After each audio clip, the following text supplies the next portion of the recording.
Hey, you're listening to 89.5 The Wave, KCFV here from Ferguson, and I have a very special guest today from a very long-lasting ska band, and one that I've actually always been, I like going out and seeing. I got Vinny here from none other than Less Than Jake. Hey, Vinny.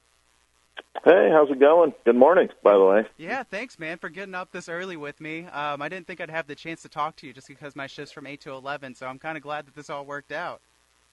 Yeah, I like coffee too much to be able to sleep in, so Hey. I'm here. Yeah, I'm the same way, man. You got to get that first cup of Joe, you know?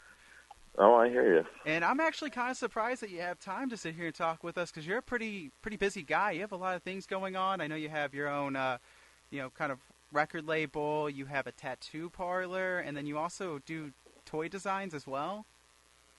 I do all of the above, and to be honest with you, it's I'm a dad first and foremost, so dad time and husband time always come first. And as unpopular as that statement is, it's true. If you care about somebody or you have family, you have to put that first.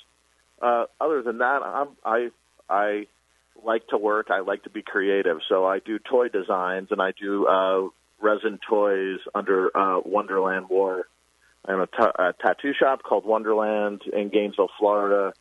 I do a lot of the Less Than Jake business, and then songwriting and being creative and go down the line. Also, like you had mentioned, I own Paper and Plastic, which is a sort of a creative outlet to put out records as well as T-shirts, as well as more toys and whatever else is under the sun that could be creative. So, yes, very busy. That's why I get up super early and go to bed very late. So here I am. Yeah, man, that's the grind. But it makes a lot of sense for this Paper and Plastic because I was looking into it a little bit, and Less Than Jake has released a lot of really unusual and original things to their fan base. And do you think that kind of played a part in why you wanted to start Paper and Plastic?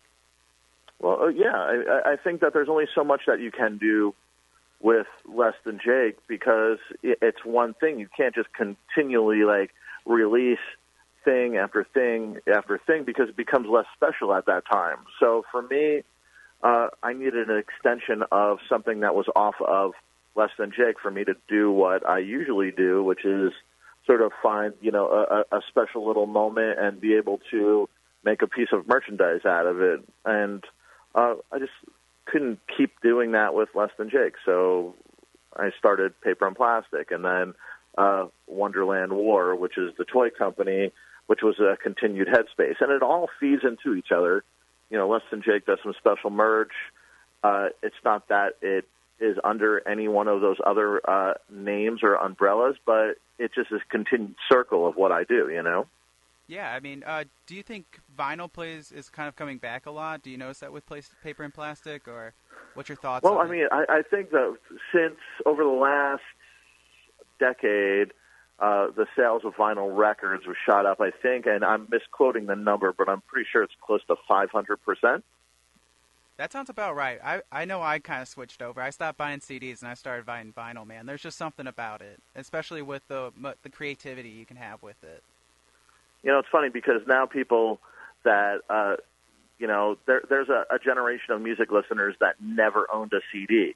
They went right from buying digital to streaming digital, right? Yeah. So there's parts of the internet that consider CDs a huge collectible. So there's a weird wave that's coming that's very limited CDs with wild packaging and trying to take a note from vinyl records. I don't know if it'll be popular or not, but CDs, they're still there, man, and people still buy them, and people look at them now as this sort of collector's item more than just, this piece of plastic to kind of put it into your computer and rip it for the digital file of the song.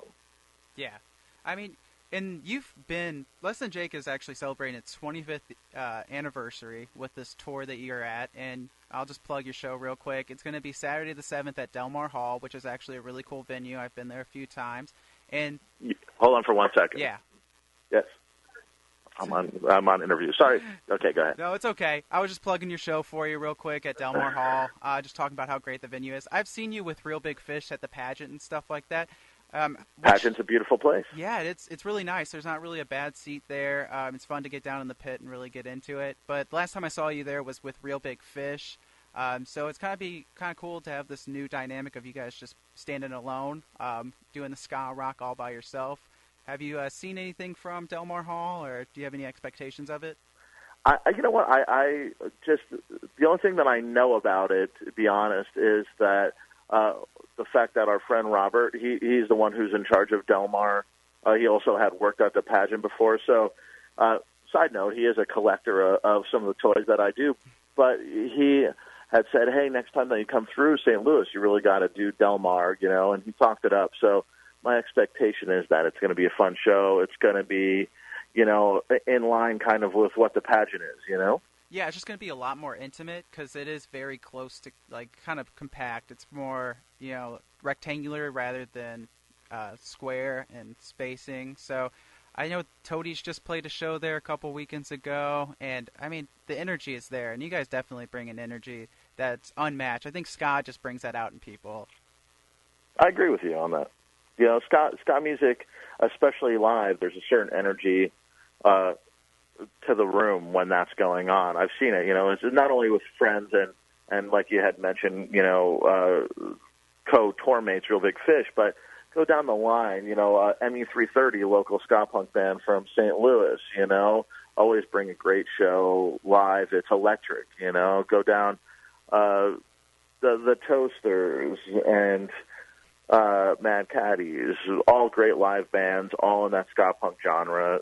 And it's just a fun night, you come out and have a good time, and that's what it's supposed to be for, And especially, man, yesterday, especially in Gainesville, it's been heavy, Not only has Las Vegas went on, but also Tom Petty passed, and Tom Petty's from Gainesville. So it's a weirdly heavy day. So sometimes the best remedy for that is a good night out and come and hang. And it's not just me plugging a Les and Jake show. I'm talking about in a stream of consciousness, go out and have fun and kind of embrace the moment, man, because sometimes people don't do that. And not to get kind of crazy and sort of existential on it, but you have to embrace the day sometimes, and sometimes that is embracing the night and go out and have a good time and try to spend some time with family and friends. So yeah, man, without, continuing the circle of that, yeah, I look forward to being in St. Louis on Saturday. Yeah, we look forward to definitely having you. I do think that you have a lot of truth there. It's definitely important not to let something like Las Vegas, which is a huge tragedy, and also the losing of Tom Petty, I think reminds us that we need to go out and see performers before. We never know when the last chance is. And I know he came through here last spring, and a lot of people got to see him before this, and I bet those people are really happy that they got out and did it, even though there's always that thought in the back of your head that something like Las Vegas could happen. You just can't let it affect you and going out and living your life. I agree 100%, man. All right, and I just, with ska, when you guys started in Gainesville 25 years ago, ska wasn't probably the biggest genre. So what made you want to add the horns to your sound? You know what, Les and Jake, originally when we started writing, me and Chris, he just had graduated high school. He moved to Gainesville to go to the University of Florida. I came up a little after that. We started writing, sort of East Bay, kind of Lookout Records focused pop punk mixed with Chicago pop punk like Screeching Weasel and Naked Ray Gun. And there was something, man, where, and you're right, ska punk especially wasn't really a genre. There was the Boss Tones that were playing, but that was more rock based ska influence, right? And then you had Operation Ivy came out, and Operation Ivy was on Lookout Records, and that was a little bit more Clash influenced and that vibe. But we had listened to a band from England called Snuff, and Snuff was very fast punk music with one trombone. And when me and Chris had heard that, it blew our mind because we're like, that's what we should be doing. And it was a weird collective light bulb that went over both of our heads. And immediately from hearing that, we started writing, not only pop punk music, but adding, instead of a second guitar where it would be a guitar solo, we started to consider, hey, let's use a horn as this guitar, the second guitar, to do chords with, to do like a lead, to do the hook, and it really spun off that, particularly with Snuff, it spun off in the direction that we never thought would ever happen. 25 years later, here we are, and we're still writing, but at the time, there was no such thing as ska punk. It was later that you started to see it kind of with Real Big Fish and Suicide Machines from Michigan and Slapstick from Chicago, MU330 from St. Louis. I can go down the line.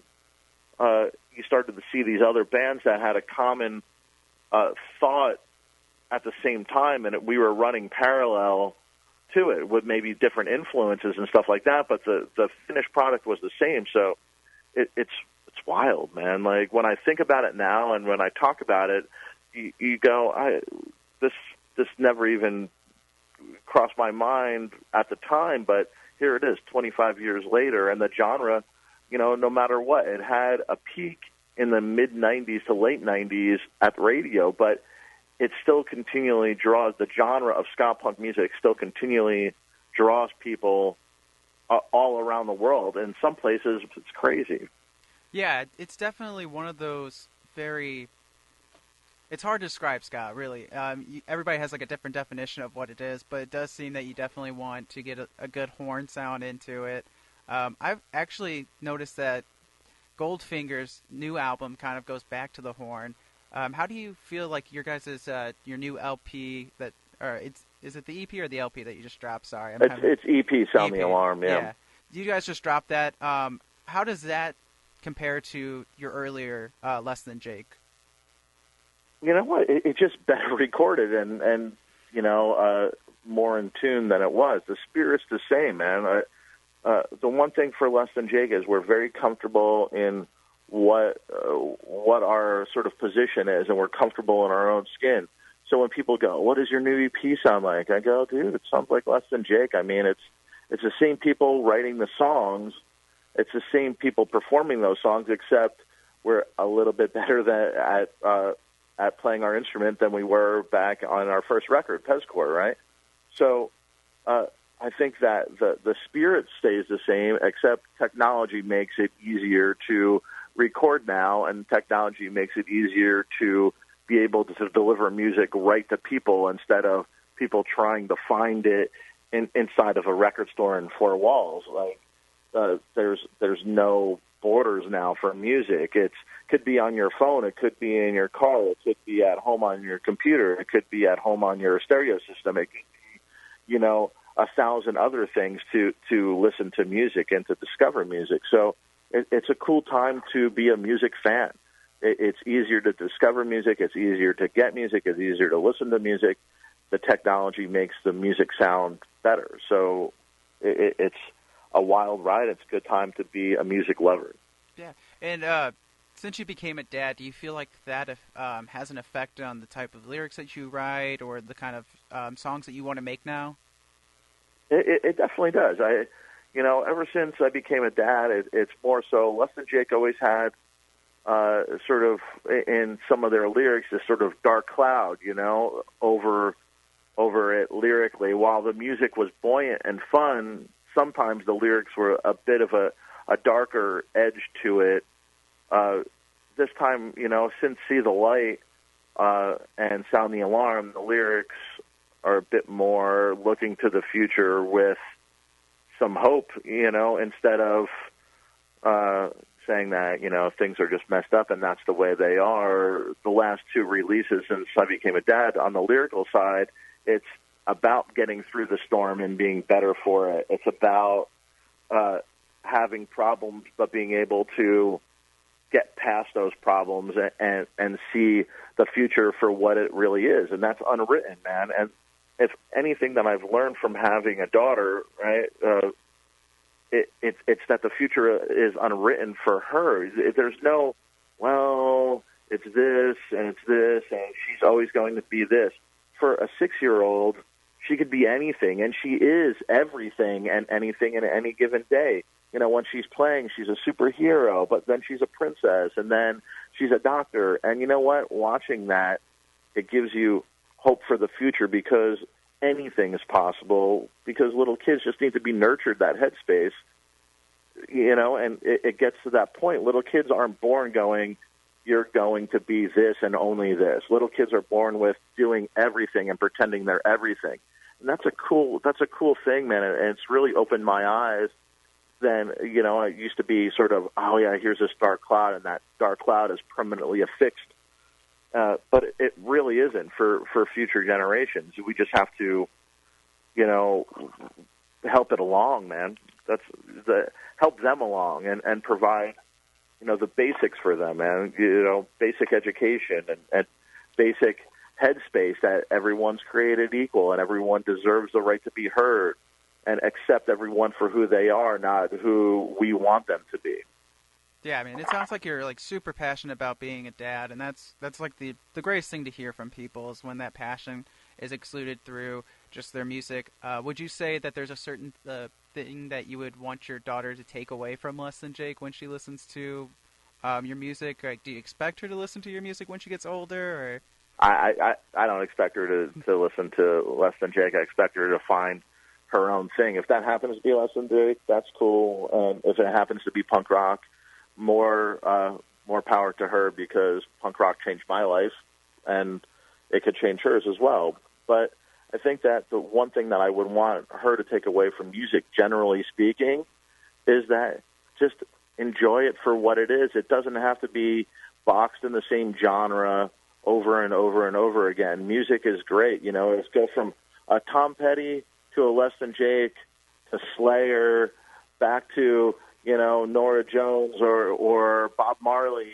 You know, a good song is a good song, and that's what matters. And I hope that, you know, as she grows up, that she can look at it like that, not just, oh, here's pop music and this is what I like, or here's country music and this is what I like, here's punk music and this is what I like, here's ska music and this is what I like. I hope that she could take away from Less Than Jake music, where we took a bunch of different influences and kind of pushed them through our own personal filter. I hope that she can take that headspace with her own musical style and take in all influences, no matter what genre music it is. Yeah. And would you, since we've been bringing Tom Petty up a little bit here, would you say that you were influenced by Tom Petty when you were growing up? I mean, I'll give you this: that the song "American Girl," that the lyrical content of that and the approach of that was a huge influence on it, because that "American Girl" proved to me that you can write a very catchy song, but also have lyrics that are very serious and that touch a point. Without being heavy-handed, you could tell a story. And there's other people. There's Tom Petty for me. There's Billy Bragg for me. There's Bruce Springsteen, Elvis Costello, all people who could take lyrics and tell a story, but without being heavy-handed. Yeah, I mean, it's amazing when you can find somebody that can kind of ride that rail of commercial but also artistic, and I don't think it's very few in between that can really handle it. But I mean, I think really it should just be all about fun for the most part, and I think that's what's great about people like Less Than Jake. Locally, we have the Urge, who's a really nice, fun. Urge is great. Yeah, Steve Ewing. If you're listening to this at any chance, you should definitely come to the show at Delmar Agreed. Hall and see Less Than Jake, because I know they probably would love to see you as well. But yeah, I think that's the biggest thing, and I think you guys bring a lot of fun to the stage. How much is it important to you to have like this high energy while you're on stage? I mean, that's what for me anyway, and Less Than Jake, the live experience is about the energy and it's about fun.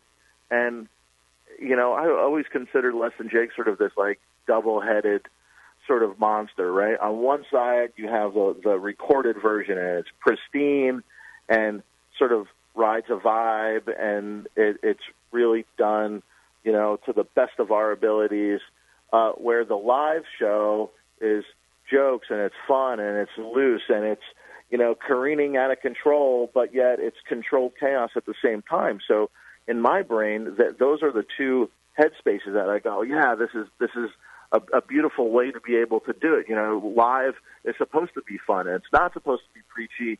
It's not supposed to have these weird sort of like, dire moments to it. It's supposed to be you're showing up and you're there to have a good time, and that's what we're there to provide. And I think that we kind of capture that and make that happen.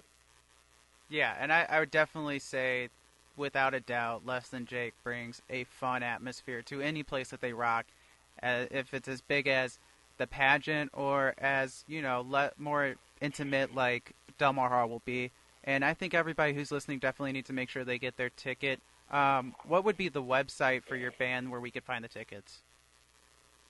Well, if you go to lessthanjake.com and you go in the shows area, you'll see the list of shows that we have, and there's a direct ticket link that goes right next to the show date and the show information. Okay, so yeah, everybody needs to go to lessthanjake.com right now. Make sure you buy your tickets because they're going to be at Del Mar Hall this Saturday. It's going to be October 7th. It's going to be a really great time, guys. I'll speak from personal experience. You never have a bad time at Less Than Jake. And I know, Vinny, you're pretty busy with everything that you have going, so I probably have to wrap this up for you. But is there anything else that you would like to add before we conclude the interview? You know what? I think we covered everything, but it begs to be said just because of where we're at, and what happened yesterday. Is just be good to each other, man. It's that times are tough. People are so passionate about their own point of view, and there's a division, and it's growing wider. But I mean, everyone stops just for a moment, man, and just be good to each other, man. And you can accept different people's point of view, and that's what we're supposed to do. We're supposed to listen and kind of take that in and have our own point of view to add to it. So things are a little bit more volatile than they had been before over the last decade or so. So just be good to each other, man. Come have fun, and if I see you on Saturday, that's cool. If not, I'll catch you whenever we're back in St. Louis again. All right. Thank you so much, Vinny. If you wouldn't mind just hanging on the phone for a little bit, we're actually going to go to our station ID, and then we're going to play a little song called Johnny Quest Thinks We're a Sellout by no other than Less Than Jake throwing it way back. And I just want to thank you again, Vinny. It's been awesome having the chance to Thank you. Interview somebody that's such an icon in ska music to me. Like, you're one of those guys that's very influential in that genre, and I'm just glad that we got the chance to talk to you and get our audience in on it as well. So without ado, thanks, man. I appreciate it. Thank you, man. We're going to get back into the music. And you just heard from Vinny. Make sure you go to lessthanjake.com. They're going to be at Del Mar Hall on the 7th, and you should definitely go out. The show starts at 7 o'clock. All right, here we go. This is KCFV Ferguson. 89.5 The Wave. Home of diverse music for your diverse minds. Check out our Twitter at twitter.com/KCFV Radio.